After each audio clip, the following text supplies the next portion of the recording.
Welcome to Anupama hospital. आज बात करेंगे जो एलोपैथिक दवाई आप खा रहे हैं, जो लोग भी खा रहे हैं, वो एलोपैथिक दवाई का क्या क्या इफेक्ट है और क्या क्या साइड इफेक्ट है। तो सबसे पहला मेडिसिन है मेटफॉर्मिन, जो प्रायः हर एक व्यक्ति खाता है डायबिटीज़ का। वो 500 मिलीग्राम से शुरू होकर कोई आदमी 1500 मिलीग्राम तक ये डोज लेता है।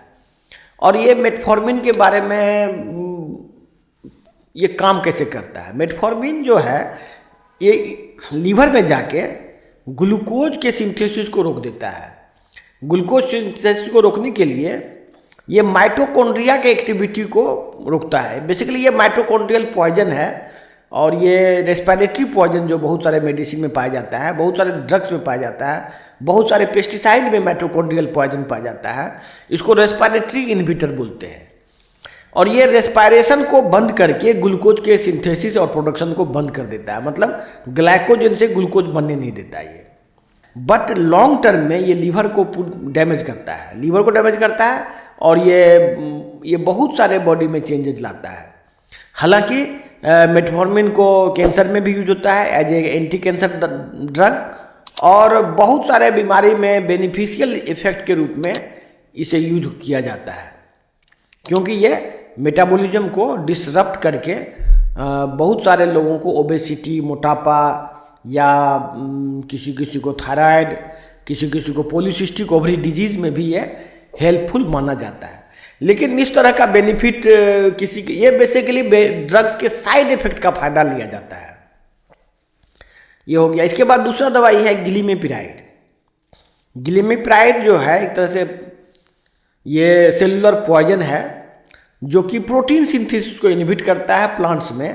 प्लांट्स में जो पेस्टिसाइड होता है, हर्बिसाइड, जो कि प्लांट में ये सिंथेसिस को बंद कर देता है, प्रोटीन सिंथेसिस को। इससे हर्बिसाइड, हर्ब्स का ग्रोथ बंद हो जाता है। उसी मेडिसिन को जब आदमी को खिलाया जाता है तो आदमी में भी वो प्रोटीन सिंथेसिस को बंद कर देता है, और ये उससे बचने के लिए शरीर जो है फैट का सिंथेसिस करता है। और फैट के सिंथेसिस के लिए इंसुलिन का होना जरूरी है। Insulin is a lipogenic hormone. तो इस वजह से, क्योंकि बॉडी में टॉक्सिन की मात्रा बढ़ जाने से शरीर को फैट की जरूरत पड़ती है, उसके लिए वो इंसुलिन के सिंथेसिस को बढ़ा देता है।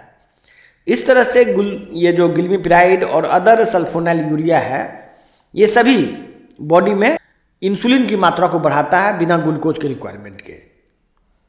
तो ये जो मेडिसिन है एक्चुअली में बहुत सारे कैंसर्स के लिए रिस्पॉन्सिबल बाद में होता है, और इसका इफेक्ट कुछ दिन तक होने के बाद आदमी बहुत मोटा, ओबेसिटी, इंटरनल ओबेसिटी करता है, और ये डायरेक्टली किडनी फेलियर से रिलेटेड है। इससे हार्ट अटैक होने की भी संभावना कई गुना बढ़ जाती है। कोरोनरी आर्टरी ब्लॉकेज होता है, ओबेसिटी होता है और हार्ट अटैक होने की संभावना बढ़ जाती है।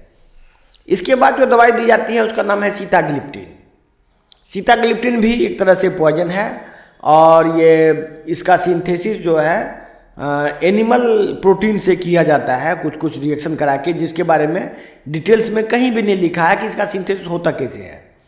लेकिन ये भी एक तरह से एक तरह से प्रोटीन सिंथेसिस को ब्लॉक करता है, और ये रिलेटेड है बहुत सारे कैंसर के लिए।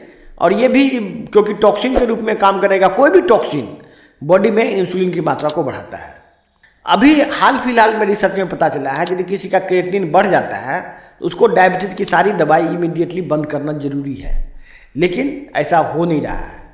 तो आप लोगों से विनती है, आप लोगों से जो भी लोग डायबिटीज़ के से सफ़र कर रहे हैं, उन लोगों से विनती है कि मेटाबॉलिक उपचार जो है हमारा वो अपनाएं, और कम से कम वो दवाई जो आप खा रहे हैं उसको छोड़ें, क्योंकि वो दवाई से ही लोगों का किडनी फेल और हार्ट अटैक होता है। अगले सेशन में बात करेंगे हमारा मेटाबॉलिक उपचार किस तरह से बॉडी के डिटॉक्सिफिकेशन को इम्प्रूव करके कैसे बहुत सारे बीमारियों से निजात दिला सकता है। धन्यवाद।